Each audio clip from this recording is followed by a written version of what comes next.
Chỉ cần chập đá, nhưng khi sau lồng on cai cột chụp xô từ đó cái này thấp ở đấy, cái này cam cá lục tu này cái đầu năng mất saoแต่แต่អាចនឹងទស្សនានៅវីដេអូមួយនេះថ្ងៃនេះក្រុមយើងខ្ញុំពិតជាមានកិត្តិយសយ៉ាងក្រៃលែងដែលបានចូលរួមប្រកួតប្រជែងនៅកម្មវិធីស្នាដៃវិទ្យាសាស្ត្រ STEM ប្រចាំឆ្នាំ2025របស់ថ្នាក់មធ្យមសិក្សាថ្ងៃនេះផងដែរយើងបានលើកយកនៅស្នាដៃវិទ្យាសាស្ត្រ STEM របស់ពួកយើងមកបកស្រាយប៉ុន្តែមុននឹងឈានដល់ការបកស្រាយយើងខ្ញុំសូមអនុញ្ញាតណែនាំនូវសមាភិបជាមុនសិននាងខ្ញុំឈ្មោះលឺសខុបរស្មីជាសិស្សសាស្ត្រដែលរៀននៅសាលារៀនសវណ្ណភូមិនៅថ្នាក់ទី10កនាងខ្ញុំមានឈ្មោះថាច័ន្ទចរណៃជាសិស្សសាស្ត្ររៀននៅថ្នាក់ទី7ខខ្ញុំបាទឈ្មោះដឹមច័ន្ទសិហារតនាជាសិស្សរៀននៅថ្នាក់ទី8កនាងខ្ញុំហៀងដាលីនជាសិស្សថ្នាក់ទី11កពួកយើងគឺជាក្រុមសិស្សដែលមកពីសាលារៀនសវណ្ណភូមិទីតាំងទី37សាខាឆាក់រ៉េថ្ងៃនេះពួកយើងបានលើកយកនៅស្នាដៃវិទ្យាសាស្ត្រ STEM មួយដែលឆ្លើយតបទៅនឹងប្រធានបទគឺឧបករណ៍ជំនួយដល់បច្ចេកវិទ្យាហើយស្នាដៃវិទ្យាសាស្ត្ររបស់ពួកយើងមានឈ្មោះថាឧបករណ៍បញ្ជាស្រោចស្រពដំណាំពីចម្ងាយដូច្នេះសូមរីករាយទស្សនានៃការបកស្រាយរបស់យើងដូចតទៅតើហេតុអ្វីបានជាយើងបង្កើតនៅឧបករណ៍នេះឡើងដូច្នេះដោយសារតែក្រុមយើងខ្ញុំបានមើលឃើញពីកង្វះខាតនៅបច្ចេកវិទ្យាពិសេសនៅវានវត្តក្នុងវិស័យកសិកម្មមិនទាន់មានភាពជឿនលឿននៅឡើយ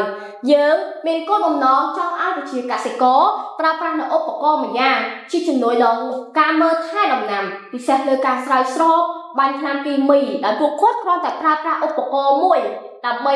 បញ្ជាពីចម្ងាយហើយអាចប្រើប្រាស់វាបានដើម្បីចំណេញទាំងពេលវេលារបស់ពួកគាត់ចំណេញទាំងកម្លាំងពលកម្មរបស់ពួកគាត់បានច្រើនផងដែរជាដំណោះស្រាយយើងបានផលិតនូវឧបករណ៍នេះឡើងសម្រាប់ជួយសម្រាលដល់ប្រជាកសិករបានយ៉ាងច្រើនដែលឧបករណ៍នេះអាចមានសមត្ថភាពពីរយ៉ាងក្នុងការស្រោចស្រពដំណាំនិងការបាញ់ថ្នាំសម្លាប់សត្វល្អិតផងដែរដោយការបញ្ជាពីចម្ងាយដោយទូរស័ព្ទដោយផ្ទាល់និងមិនចាំបាច់ប្រើកម្លាំងពលកម្មទៅធ្វើវាទៀតនោះទេកត្តាទាំងនេះហើយដែលធ្វើឲ្យយើងចំណេញទាំងពេលវេលាចំណេញទាំងកម្លាំងពលកម្មបានយ៉ាងច្រើននេះគឺជាឧបករណ៍ស្រោចស្រពដំណាំពីចម្ងាយដែលយើងបានបង្កើតឡើងដូច្នេះបន្ទាប់ពីបានស្ដាប់នៅដំណោះស្រាយហើយយើងបានដឹងហើយថាយើងសម្រេចចិត្តបង្កើតនូវឧបករណ៍នេះឡើងដើម្បីជាជំនួយដល់ផ្នែកវិស័យកសិកម្មដោយឲ្យកសិករអាចប្រើប្រាស់វាក្នុងការស្រោចស្រពដំណាំបាញ់ថ្នាំសម្លាប់សត្វល្អិតបាញ់ថ្នាំគីមីផ្សេងៗពីចម្ងាយបានដោយការបញ្ជាតាមរយៈទូរស័ព្ទដោយប៉ុណ្ណោះដោយទាំងអស់នេះបានមកពីការបង្កើតឡើងពីឧបករណ៍និងសម្ភារៈមួយចំនួនដូចជាទុយោយើងបានប្រើប្រាស់វាសម្រាប់បង្កើតនៅក្រោមដើម្បីទប់ទឹកបានធ្ងន់ល្អហើយក៏មិនមានបញ្ហាលើការធ្វើដំណើរការដែរឯក្រដាសកេសយើងបានប្រើប្រាស់វាសម្រាប់ការដេកឲ្យវាមានសោភ័ណភាពជាងមុនហើយអ្វីដែលជាលក្ខខណ្ឌសំខាន់នៃការផលិតនៅឧបករណ៍នេះឡើងគឺយើងបានប្រើប្រាស់នៅសម្ភារៈទាំងអស់នេះទី1គឺ L293D motor driver ដែលយើងប្រើប្រាស់សម្រាប់ភ្ជាប់ជាមួយនឹងកង់សម្រាប់ភ្ជាប់ជាមួយនឹង motor សម្រាប់ភ្ជាប់ទៅនឹងគ្រាប់ផ្សេងៗដែលយើងបានបង្ហាញនៅក្នុងនេះហើយអ្វីដែលសំខាន់ដែលយើងមិនអាចភ្លេចបានគឺយើងប្រើប្រាស់នៅ Bluetooth XC05 តែ Bluetooth មួយនេះដែរគឺជា Bluetooth មួយយ៉ាងដែលយើងអាចភ្ជាប់ទៅនឹងទូរស័ព្ទដៃប្រភេទ Android ដែលយើងប្រើប្រាស់ driver ក្នុងការបញ្ជា sensor ទាំងអស់នៅក្នុងឧបករណ៍មួយនេះមិនថា sensor លើចលនាផ្សេងៗហើយឬក៏មិនថា sensor ក្នុងការបញ្ជាទឹកបិទបើកនោះទេហើយឧបករណ៍មួយចំនួនទៀតមានដូចជា relay model ដែលយើងប្រើប្រាស់វាសម្រាប់ភ្ជាប់ទៅនឹង motor កង់សម្រាប់ចលនាថ្មគឺជាប្រភពថាមពលដែលយើងប្រើប្រាស់ទៅលើឧបករណ៍នេះនិងឧបករណ៍ផ្សេងៗទៀតដែលយើងបានបង្កើតវាឡើងដែលមានលក្ខណៈបែបនេះយើងអាចប្រើប្រាស់បានក្នុងការបាញ់ថ្នាំសម្លាប់សត្វល្អិតផ្សេងៗបាញ់ថ្នាំគីមីផ្សេងៗហើយនឹងស្រោបដំណាំដែលមានឈ្មោះកាត់ថា PWRS ឬ Plant Watering Robotic System ជាលទ្ធផលយើងអាចទទួលបាននូវឧបករណ៍មួយយ៉ាងដែលអាចប្រើប្រាស់ក្នុងការធ្វើការងារនៅក្នុងវិស័យកសិកម្មផ្សេងៗដែលវាមានភាពធន់ធ្ងន់លឿនរហ័សដែលអាចឲ្យប្រជាកសិករយើងទទួលបានផលកាន់តែលឿននិងខ្ពស់ជាងមុនដែលធ្វើឲ្យសេដ្ឋកិច្ចក៏ដូចជាវិស័យកសិកម្មមានភាពរីកចម្រើនខ្លាំងហើយក៏ជាកត្តាមួយដែលជំរុញឲ្យប្រជាកសិករយើងចាប់ប្រើប្រាស់នៅបច្ចេកវិទ្យាឆ្លាតវៃ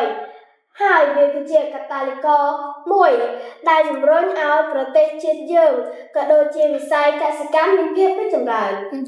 តាមរយៈការសិក្សានិងពិសោធន៍ដោយផ្ទាល់យើងអាចសន្និដ្ឋានថាបច្ចេកវិទ្យាពិតជាអាចប្រើប្រាស់នោះបានគ្រប់សន្តានមែនជាពិសេសបច្ចេកវិទ្យា Bluetooth និង Robotics ដែលយើងបានលើកយកមកប្រើប្រាស់តាមរយៈម៉ាស៊ីនកែច្នៃមួយនេះពិតជាអាចជួយសម្រាលដល់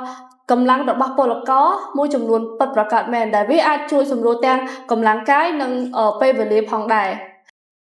ដូច្នេះ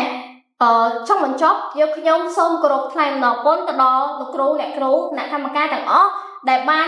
ស្ដាប់នៅការបកស្រាយរបស់ពួកយើងហើយពួកយើងក៏សង្ឃឹមថាឧបករណ៍មួយនេះនឹងផ្ដល់ជាគំនិតដល់ប្រជាកសិករយកទៅប្រើប្រាស់ឲ្យមានការរីកចម្រើនជាងមុននាថ្ងៃអនាគតហើយយើងក៏សង្ឃឹមថាឧបករណ៍មួយនេះជាឧបករណ៍ដែលអាចជំនួយដល់វិស័យកសិកម្មដែលធ្វើឲ្យប្រទេសជាតិមានភាពរីកចម្រើនឡើងផងដែរ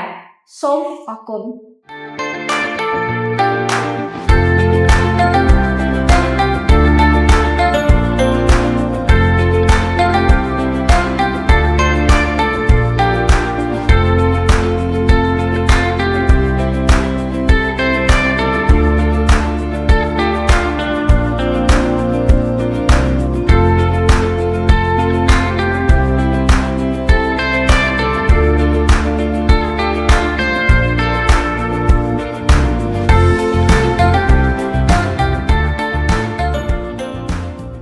សាលារៀនសុវណ្ណភូមិជាសាលាចំណេះទូទៅខ្មែរធំជាងគេនិងល្អជាងគេនៅកម្ពុជា